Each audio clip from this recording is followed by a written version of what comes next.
Pointe-Noire, dimanche 30 novembre 2025. Il régnait ce dimanche une atmosphère particulière à Pointe-Noire. C'était un jour de décision. Dans un mélange de solennité et d'effervescence joyeuse, les fidèles s'étaient réunis pour un moment charnière.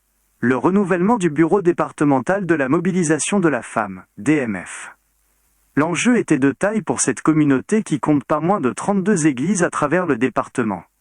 Les chiffres parlaient d'eux-mêmes. 14 églises avaient répondu à l'appel, propulsant sur le devant de la scène 24 candidates. Le verdict des urnes. Le processus électoral, marqué par un engagement profond, s'est déroulé dans le calme et la transparence. Après le dépouillement, 7 noms ont émergé. 7 femmes choisies pour porter la vision du département pour les 3 prochaines années.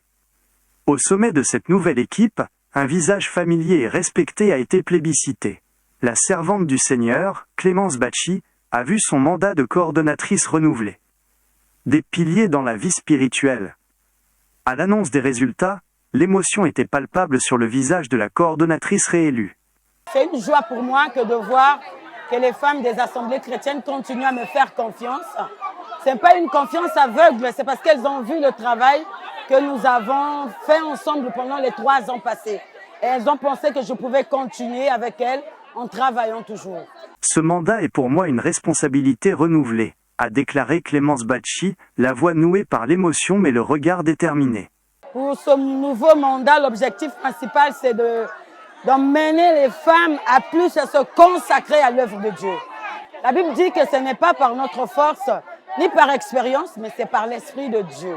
C'est l'Esprit. On compte sur l'Esprit, on s'appuie sur l'Esprit et le reste, c'est fait. Le président des églises des assemblées chrétiennes a pris la parole pour une prière solennelle, scellant spirituellement cette élection et plaçant la nouvelle équipe sous la protection divine.